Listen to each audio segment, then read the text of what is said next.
Welcome to our YouTube channel Bhupathi Deepika Goud. ఈరోజు episode Bhagavad Gita సిరీస్లో episode 2 చూసినారు, the yoga of knowledge. Let get start the video now. Kurukshetra యుద్ధభూమిలో అర్జునుడు తన ఆత్మలోని విషాదంతో కృంగిపోయి ఉన్నాడు. తన చేతిలో ఉన్న గాంధీవం జారి పడిపోయింది. ధైర్యం వీడిపోయింది. ఇప్పుడే సమయం వచ్చింది. శ్రీకృష్ణుడు మాట్లాడే సమయం ఇప్పుడే మొదలవుతుంది. భగవద్గీత యొక్క అసలైన ఉపదేశం. కురుక్షేత్ర రథంలో కూర్చున్న అర్జునుడిని చూసిన కృష్ణుడు, ఇప్పుడు నీకేమైంది అర్జున? ఈ నీరు నిరాశకు నీకు తగినవా? ఇది వీరుని లక్షణమా? అధికంగా మాట్లాడడం మానేసి లేచి ధైర్యంగా యుద్ధానికి సిద్ధమవు. అర్జునుడు తను చేసిన తప్పు మీద అది తప్పా, న్యాయమా, అన్యాయమా అని ఆలోచిస్తూ ఉంటాడు. అర్జుని సందేహాలు. గురువులపై బాణాలు ప్రయోగించడం నాకు అన్యాయం. వారిని చంపి నీతి ఎలా నిలుస్తుంది? నా హృదయంలో అస్థిరంగా ఉంది కృష్ణ. నేను నీ శిష్యుడినే కదా. దయచేసి నాకు దిశని చూపు. నాకు ధర్మం ఏమిటో అధర్మం ఏమిటో తెలియట్లేదు కృష్ణ. నువ్వే ధర్మం ఏమిటో నాకు చూపిస్తావా? ఈ యుద్ధం వల్ల లాభమా నష్టమా? శ్రీకృష్ణుడి జ్ఞానోపదేశం ప్రారంభం. నీవు శోకిస్తున్నావు, కానీ అర్హులైన వారిపై కాదు. జ్ఞానులు మరణం జననంపై శోకించరు. ఆత్మ శాశ్వతం. అది ఏ కాలంలోనూ పుట్టదు, అది మరణించదు.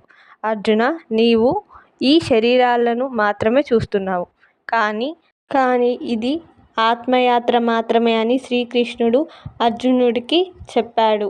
శ్రీకృష్ణుడు అర్జునుడికి శరీరం ఆత్మ తాత్వికత. శ్రీకృష్ణుడు అర్జునుడికి జ్ఞానాన్ని వివరించాడు. ఇది శరీరం మాత్రమే, ఇది వస్త్రమే, నశించిపోతుంది. ఆత్మ అయితే మారదు. వాడిని కత్తితో కోయలేరు, నిప్పుతో కాల్చలేరు, నీటితో తడపలేరు. అర్జున, నీకు శరీరం మాయ, ఆత్మే నిత్యమైంది. కర్తవ్యం నిష్క్రమంగా కర్మ. కృష్ణుడు ఇలా అంటాడు, నీకు కర్తవ్యం, నీ ధర్మం క్షత్రియునిగా యుద్ధం చేయడం. ధర్మం యుద్ధంలో వెనకడుగు వేస్తే అది అపకీర్తి దారితీస్తుంది. అంతేకాదు, నీవు నిష్క్రమంగా కర్మ చేయాలి. ఫలితాన్ని ఆశించకూడదు. అర్జున, కర్తవ్యం చేయి, ఫలితంపై మమకారం పెట్టకు అని శ్రీకృష్ణుడు చెప్పాడు. సమత్వ బుద్ధి యోగం యొక్క జ్ఞానం. శ్రీకృష్ణుడు ఒక గొప్ప తత్వాన్ని బోధిస్తాడు. నీవు కర్మ చేయుటలో హక్కు గలవాడివి, ఫలితంపై కాదు. అర్జున, స్థిరమైయుండు, అనాసక్తితో కర్మ చేయు. ఇదే బుద్ధియోగం, ఆధ్యాత్మిక మార్గం అని శ్రీకృష్ణుడు అర్జునుడికి చెప్తాడు. అలా అర్జునుడు ఒక ప్రశ్న అడుగుతాడు శ్రీకృష్ణుడిని. అర్జునుడు ప్రబుద్ధి గురించి అడుగుతాడు శ్రీకృష్ణుడిని. స్థిరమై జ్ఞానము వ్యక్తి ఎలా మాట్లాడతాడు? ఆయన ఎలా కూర్చుంటాడు? ఎలా నడుస్తాడు?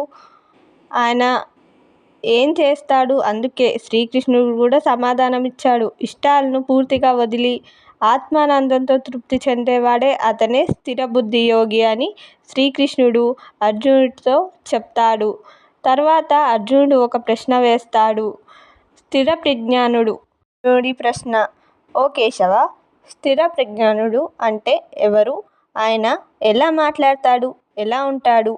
కృష్ణుడి సమాధానం ఇస్తాడు. స్థిర ప్రజ్ఞానుడు కోపానికి, మోహానికి, ఆనందానికి దాసుడవడు. అతడు చలించడు. దుఃఖంలో కూడా స్థిరంగా ఉంటాడు. ఆయన మనసు ప్రశాంతంగా ఉంటుంది. అతనికి జ్ఞానానికి వెలుగు.